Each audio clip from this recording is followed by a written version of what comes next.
بسم الله الرحمن الرحيم ألف لام را تلك آيات الكتاب المبين إنا أنزلناه قرآنا عربيا لعلكم تعقلون نحن نقص عليك أحسن القصص بما أوحينا إليك هذا القرآن وإن كنت من قبله لمن الغافلين إذ قال يوسف لأبيه يا أبت إني رأيت 11 كوكبا والشمس والقمر رأيتهم لي ساجدين আলিফ লাম র এগুলো হচ্ছে একটি সুস্পষ্ট গ্রন্থের আয়াত। নিঃসন্দেহে আমি একে আরবি কোরআন হিসেবে নাজিল করেছি যেন তোমরা তা অনুধাবন করতে পারো। হে নবী, আমি তোমাকে এ কোরআনের মাধ্যমে একটি সুন্দর কাহিনী শোনাতে যাচ্ছি যা আমি তোমার কাছে ওহী হিসেবে পাঠিয়েছি, অথচ তার আগ পর্যন্ত তুমি এ কাহিনী সম্পর্কে ছিলে সম্পূর্ণ বেখবর লোকদেরই একজন। এটা হচ্ছে সে সময়ের কথা যখন ইউসুফ তার পিতাকে বলল, হে আমার পিতা, আমি স্বপ্নে দেখেছি 11টা তারা, চাঁদ ও সূরজকে আমি এদের আমার প্রতি সাজদাবানত অবস্থায় দেখেছি। একথা শুনে তার পিতা বলল, হে আমার স্নেহের পুত্র, তুমি তোমার এই স্বপ্নের কথা কিন্তু তোমার ভাইদের কাছে বলে দিও না, তারা তোমার বিরুদ্ধে ষড়যন্ত্র আঁটতে শুরু করবে, কেননা শয়তান মানুষের খোলাখুলি দুশমন।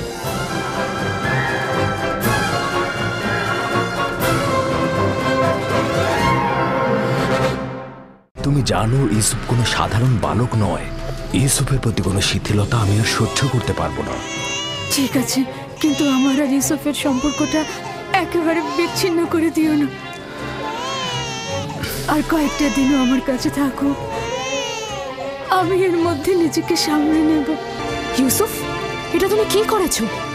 ইউসুফ তো কিছুই করেনি, শুধু চুরি করেছে। কেনানের অধিবাসী, তোমরা সকলে দেখেছো আমি আমার চুরি যাওয়া জিনিস খুঁজে পেয়েছি। খুবই ভালো, খুবই ভালো। কোমর বন্ধনী পেয়েছো, গ্রহণ করো আর চলে যাও। বিষয়টা এত সহজ নয় ভাই আমার। আমি বাড়ির ভেতরে কাজে ব্যস্ত ছিলাম, বাচ্চারা উঠোনে খেলছিল, হঠাৎ শুনে ওরা ইউসুফকে ডাকছে। আমি তখনই কাজ ফেলে ছুটে আসলাম, জিজ্ঞেস করলাম কি হয়েছে। ওরা বললো ইউসুফকে খুঁজে পাওয়া যাচ্ছে না। সব জায়গায় খোঁজা হয়েছে। এসো এসো পুত্র আমার।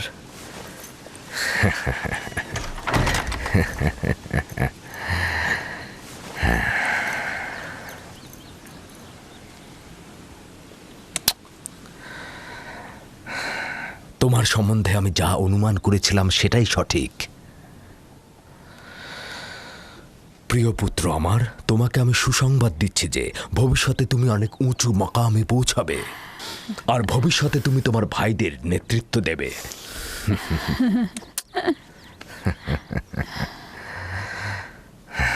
আমার পিতা তোমার দাদাজান আমাকে দোয়া করেছিলেন যে আমার বংশ থেকে অনেক অনেক পয়গম্বর আসবে। সবসময় আমার মন জানতে চায় যে আমার রেসালাতের উত্তরাধিকারী কে হবে। আশা করছি যে আমি যা ভাবছি তুমি তাই হবে। খোদা তাআলা তোমাকে সকল পাপাচার ও বিপদ থেকে রক্ষা করুক। সম্ভবত তুমিই সেই যার জন্য আমরা অপেক্ষায় ছিলাম। আব্বাজান, রিসালাত মানে কি? আমার খাবার ও পোশাক প্রস্তুত করো।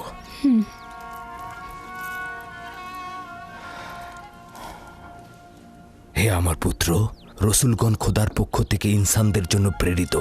তারা ইনসানদের স্বাধীন পথ, হেদায়েত কামেল ও খোদার দিকে ধাবিত করেন।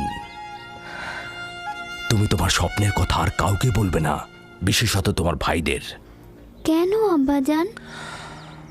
কারণটা হচ্ছে সম্ভাবনা আছে যদি তারা শোনে তাহলে তারা প্রতিহিংসার আগুনে জ্বলতে পারে এবং তোমার সাথে দুশ্মনী শুরু করতে পারে। আমাকে তো চিন্তায় ফেলে দিলে ভাই। আমাকে তো ইউসুফের প্রতি আরো বেশি মনোযোগী হতে হবে।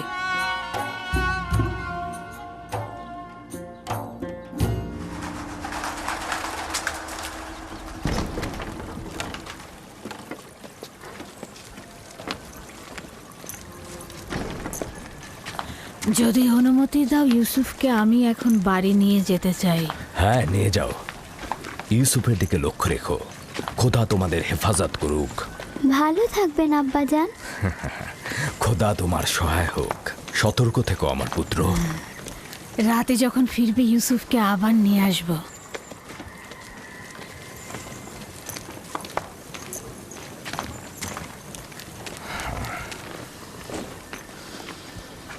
বেশ কিছুদিন হলো আমি মরুভূমিতে যাচ্ছি না। সন্ধ্যায় বাচ্চাদের সঙ্গে ফিরবো। আমাদের সন্তানগণ ভাবছে তাদের প্রতি তোমার মনোযোগ কমে গেছে। চিন্তা করো না, আমি চেষ্টা করব তাদের এই মানসিকতা দূর করতে।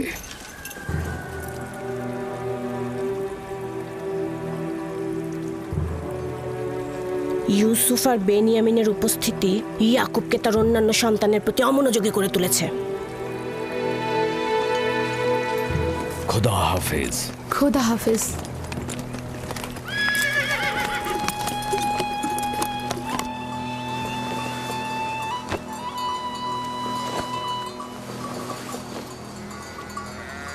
আমরা তো সবসময় নিজেদের খাবার সঙ্গে নিয়ে আসি, আপনি শুধু শুধু কষ্ট করতে গেলেন কেন?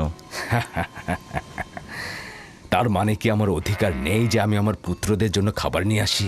অধিকার কি নেই কোনো দিন তাদের সঙ্গে কাটাবো? আপনার আগমনের চাইতে আর কোনো কিছুই আমাদের কাছে আনন্দদায়ক নয়। আপনার আগমনের পূর্বে আমরা মাতম করছিলাম। আমরা কেউই আসলে হাসার মতো অবস্থায় ছিলাম না। কেন? তোমাদের কি হয়েছে আমাকে বলো। আসলে হয়েছে কি আব্বাজান, আমরা অনুভব করছি যে আমাদের প্রতি আপনার মনোযোগটা কমে গেছে। আমাদের ধারণা ইউসুফ আর তার ভাইয়ের প্রতি আপনার মনোযোগ বেশি। কিন্তু আমি তো শুধু তোমাদের কারণে ইউসুফকে তার ফুপু ফায়েকের কাছে পাঠিয়েছি। শুধু তোমাদের কারণেই, যাতে তোমাদের আম্মাজান তোমাদের চাইতে ইউসুফের দিকে অধিক মনোযোগী না হন। কিন্তু তাতেও তো কিছু হয়নি। আম্মাজান তো এখন বেনিয়ামিনকে আগলে রাখছে, আর ইউসুফ তো ফুপু আম্মার কাছে ভালো ভালো খাবার, পোশাক এসব পাচ্ছে। আমি তোমাদের সঙ্গে একমত, কিন্তু তোমাদের উচিত ইউসুফের প্রতি আরো সহানুভূতি হওয়া, যাতে করে ইউসুফ ও বেনিয়ামিন তার মায়ের অভাব অনুভব করতে না পারে। আব্বাজান, আমরা আসলে ইউসুফের স্বপ্নটা নিয়ে দুশ্চিন্তায় আছি। আমরা খানদানের শক্তিশালী পুরুষ, আমাদের বংশের সব ধরনের দেখভালের দায়িত্ব আমাদের, সকল কষ্টের কাজ তো আমাদের ঘাড়ে। তাহলে ইউসুফ কি করে আমাদের উত্তরাধিকারী হয়? হ্যাঁ, কিন্তু ইউসুফের স্বপ্নের ব্যাখ্যা তো ভিন্নও হতে পারে। ইউসুফকে এটা বলেনি যে তার হাতের লাঠি একটা গাছ হয়ে গিয়েছিল, আর সেই গাছ তোমাদেরকে ছায়া দিয়ে ঢেকে দিচ্ছিল। এটাও তো হতে পারে যে এই স্বপ্নের অর্থ হলো ইউসুফ তার সকল ভাইকে অনেক বেশি ভালোবাসে। অথবা এটাও তো হতে পারে যে ইউসুফের সকল নেক আমল তোমাদের দিকে ঝুঁকে পড়বে, অথবা সে মেহেরবান হয়ে তার ভাইদের অনেক ভালোবাসবে। হ্যাঁ, আপনি হয়তো ঠিকই বলেছেন আব্বাজান। প্রকৃতপক্ষে আমরা যে ব্যাখ্যাটা করেছি সেটা হয়তো ভুল হতে পারে, কি বলো? হ্যাঁ, হতে পারে, আমরা ঠিক বুঝতে পারিনি। তার মানে ইউসুফ আপনার উত্তরাধিকারী নয়? আমার উত্তরাধিকারী স্বয়ং খোদা তাআলা স্থির করবেন, সেটা তোমাদের মধ্য থেকে উত্তম কাউকে। তোমাদের এটা নিয়ে চিন্তা করার কোনো দরকার নেই। ইউসুফ ও বেনিয়ামিন হচ্ছে তোমাদেরই ভাই, তোমাদের দুশমন নয়। আমি তোমাদের সবাইকে ভালোবাসি। তোমরা একে অপরকে ভালোবাসবে যেন খোদা তাআলা তোমাদেরকে ভালোবাসে, আর তোমাদের কাছে আমার এটাই চাওয়া। হে আমার খানদানের মহৎগণ, তোমরা আমার আশা ও ভরসা। আমি সব সময় অনুভব করেছি যে তোমাদের উপর হেলান দিয়ে আমি উষ্ণতা পাব। তোমরা হলে সাহসী যোদ্ধা। তোমাদের উপস্থিতি তো ইয়াকুবের দিলকে কখনো দুশ্চিন্তায় মশগুল করতে পারবে না। আব্বাজানকে যে কষ্ট আমরা দিয়েছি সেজন্য আমরা ক্ষমা চাইছি আব্বাজান। আমাদের হয়তো আরেকটু লাভিন আফতার ইকবাল। হ্যাঁ, একটা নেকড়ে আসছে। নেকড়ে, নেকড়ে, চলো চলো চলো। হ্যাঁ, চলো চলো চলো।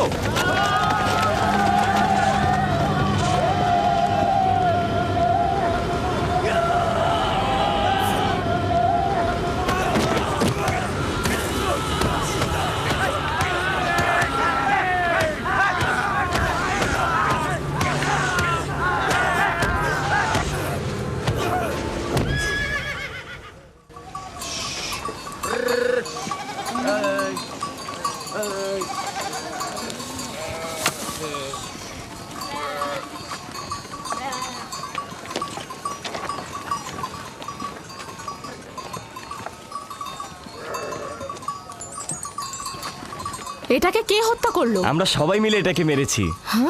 আমাদের ভেড়ার পালের উপর এই নেকড়েটা আক্রমণ করেছিল, আমরা সবাই তাকে পিটিয়ে মেরেছি। নেকড়েটা যদি তোমাদের উপর হামলা করতো? তার আগেই আমরা ওটাকে শেষ করে দিয়েছি। সে যাই হোক, খোদা আমার এই পাগল আর ভয়হীন বাচ্চাদের কল্যাণ করুক। আপনিও নিশ্চয়ই এতে অংশগ্রহণ করেছিলেন? আমাকে তোরা হস্তক্ষেপ করার ফুসরতি দেয়নি। আমি উঠে বসার আগেই তোরা একদম নেকড়ের কাজ খতম করে দিয়েছে।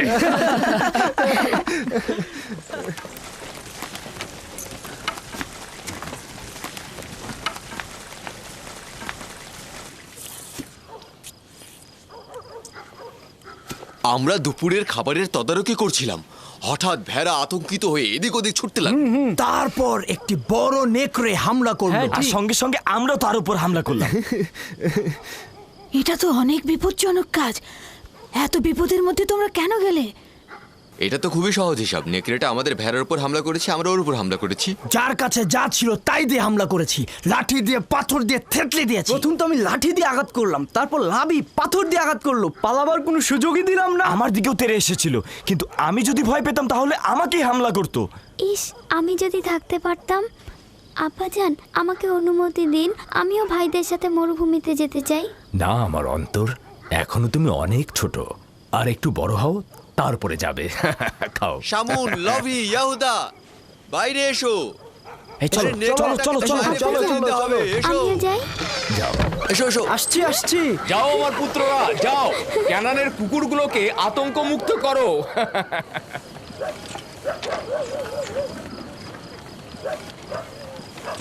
আব্বাজান আজকে মরুভূমিতে যেয়ে বলল যে কেন তোমরা ইউসুফের স্বপ্নকে ভাইদের উপর নেতৃত্বের ব্যাখ্যা করছো।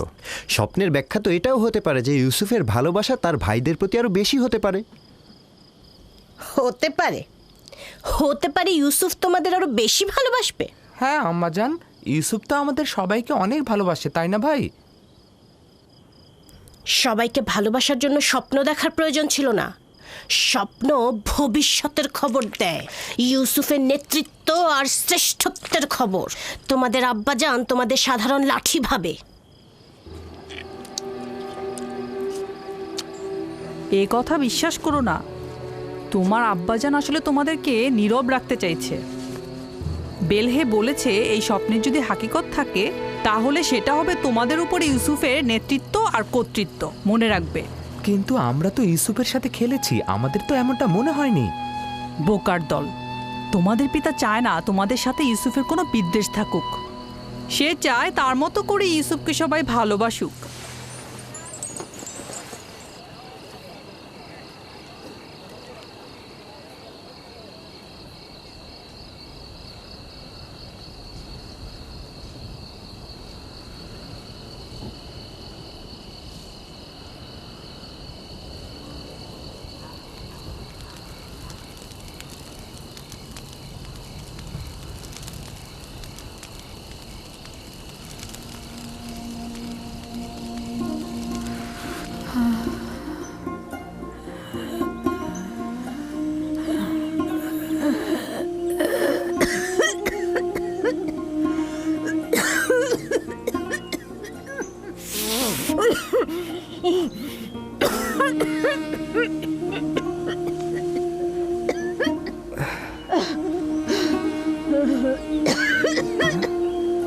ফুফুজান,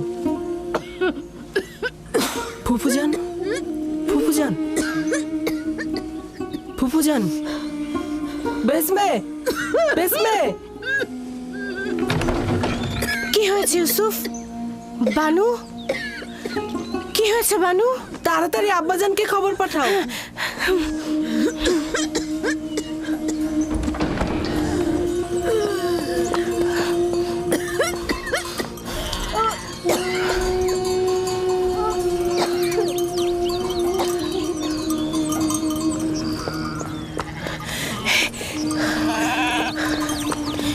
হে খোদার নবী, হে খোদার নবী, আপনার বোন ফাইকের অবস্থা ভালো না। তাড়াতাড়ি আসুন, তাড়াতাড়ি আসুন।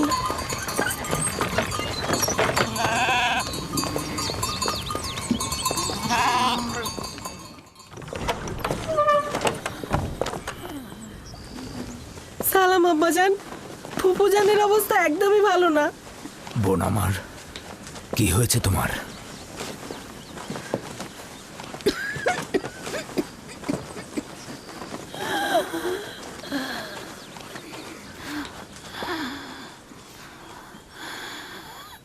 অবশেষে আমার সময় শেষ হয়ে এসেছে। এইসব কি বলছো বোন আমার? তোমার অবস্থা তো ভালোই ছিল, হঠাৎ করে কি হয়ে গেল? অত কিছু তো জানি না, শুধু জানি চলে যাচ্ছে। তাড়াতাড়ি ওনার জন্য হেকিমের ব্যবস্থা করুন, ওনার অবস্থা ভালো নয়। আমি গতকাল থেকে জানি যে আমার আর সময় নেই।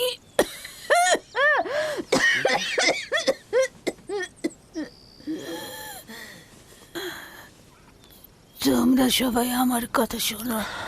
গতকাল যখন বাড়ি থেকে চলে আসার জন্য পিড়াপিড়ি করছিলে, তখনই আমার বোঝা উচিত ছিল। এই দুনিয়ায় আমার কিছুই নেই, যা আছে ইউসুফকে দান করে যাচ্ছি এবং আমি তার কাছে ক্ষমা প্রার্থনা করছি। তোমার কাছেও ক্ষমা প্রার্থনা করছি। এই 4 বছর মিথ্যা অপবাদ দিয়ে ইউসুফকে আমার কাছে রেখেছি। খোদা তাহলে আমাকে ক্ষমা করো, তোমরা আমাকে ক্ষমা করো।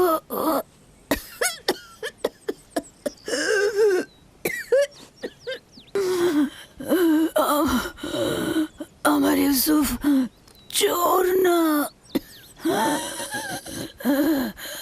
আমি কোমর বন্ধনীটি লুকিয়ে রেখেছিলাম ওর জামার নিচে।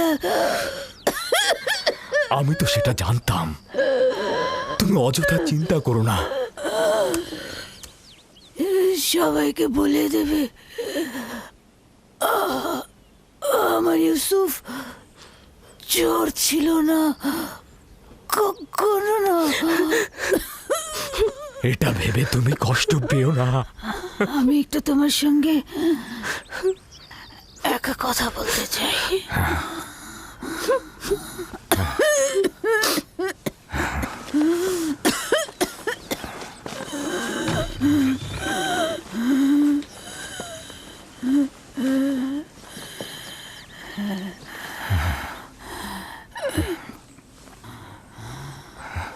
ইউসুফ খোদার আয়াত সমূহের মধ্যে একটি আয়াত। এভাবে কারোর জন্য নিয়ামত রহমত, কারোর জন্য ক্ষতি ও লোকসান। আমি পরশ্রী কাতরতা বিদ্বেষ দেখতে পাচ্ছি। ইউসুফের দিকে লক্ষ্য রেখো, সে নবুয়তের পথে রয়েছে।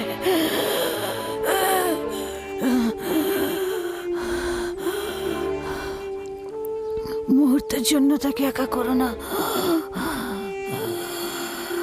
ক্ষণিকের জন্য তার প্রতি গাফেল হয়েও না।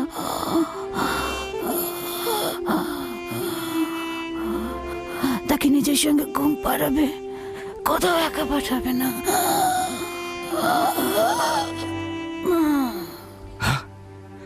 বোন, বোন আমার, তোমার সফর কল্যাণময় হোক। তোমার সফর কল্যাণময় হোক। আমার সালাম আমাদের পিতা ও মাতাকে পৌঁছে দিও। রাহেলকেও আমার সালাম দিও। আমাদের দাদা ইব্রাহিম নবীকেও আমার সালাম পৌঁছে দিও।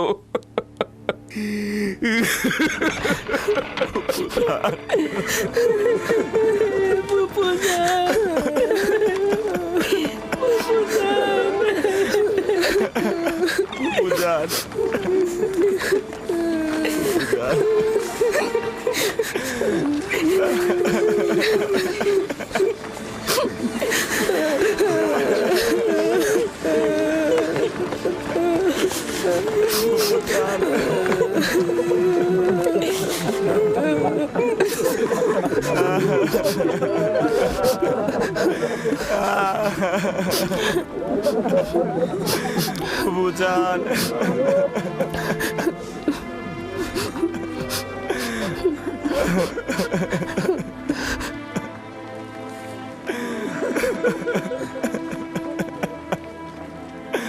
ফুপুজান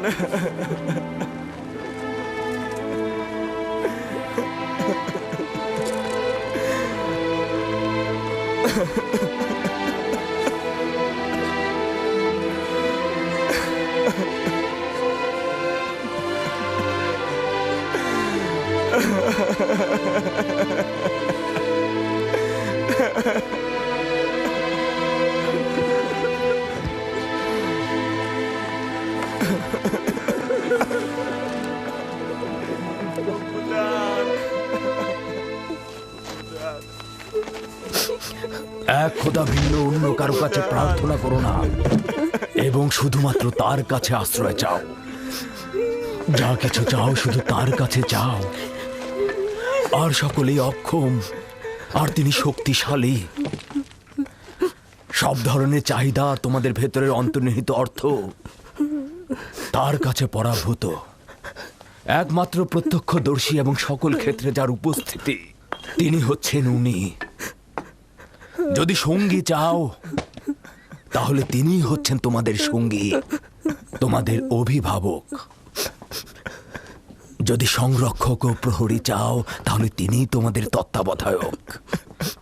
যদি নিয়ামত দানকারী চাও তবে তিনি তোমাদের নিয়ামত দানকারী এবং পরওয়ারদিগার।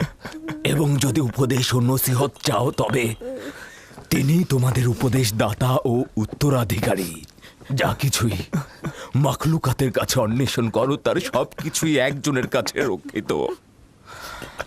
আফসোস, খোদা ভিন্ন যদি অন্য কারো কাছে হস্ত উত্তোলন করো তাহলে অগণিত মাখলুকাত অপমানিত হবে। যদি কাল বা পরশু কেয়ামতের দিন খোদাবন্ধ ইনসাফ সহ জাহের হন তাহলে তো অসংখ্য পর্দা ছিন্ন ভিন্ন হয়ে যাবে যদি তিনি ইনসাফ সহকারে সৃষ্টির দিকে নজর দেন। যদি কেয়ামতের দিন খোদা তাআলা মজলুমের আর্তনাদ শোনেন তাহলে অসংখ্য গুনাহগার আমির ওমরা পাপি তাপি বন্দী হয়ে যাবে। অতএব আখেরাতের সফরের জন্য রসদ সঞ্চয় করো এবং কাল কেয়ামতের জন্য নিজেদের আমলকে সংশোধন করে নাও। ফায়েকের মতো সবাই সফরের জন্য প্রস্তুত হও, কেননা সকলকে এই পথেই যেতে হবে। চলো সবাই ফায়েকের আত্মার মাগফিরাত কামনা করে একসঙ্গে দোয়া করি। হে পরওয়ারদিগার, ফায়েকের রূহকে নেককার রূহদের সঙ্গে ও আপনার বন্ধুদের সঙ্গে পুনরুত্থান করুন। আমিন। ইউসুফ পুত্র আমার, লক্ষ্য রাখো, সাবধানে সাবধানে পেছনের দিকে লক্ষ্য রাখো। ইউসুফ, ইউসুফ পুত্র আমার। আব্বাজান! দেখলাম কি জানো, তোমরা 10 ভাই মিলে একটা শিশুকে একটা তাকিয়াতে করে বয়ে নিয়ে যাচ্ছ। দেখে মনে হলো সে তোমাদের মালিক আর তোমরা তার গোলাম। আরো দেখলাম যেটা, ওই শিশু এক সিংহাসনে বসে আছে আর তোমরা 10 ভাই তার গোলামি করছো, তার রাখালি করছো, তার হয়ে কৃষি কাজ করছো। ইয়াকুব আমাদের সন্তানদের নেকড়ের ন্যায় দেখেছে। এই খোয়াবকে তুমি ভালো করছো? যেসব নেকড়ে ইউসুফকে ছিন্ন ভিন্ন করেছে সেসব মন্দ নেকড়ে নয়। হতে পারে বাচ্চারাই এ কাজ করবে, বাচ্চারাই করবে।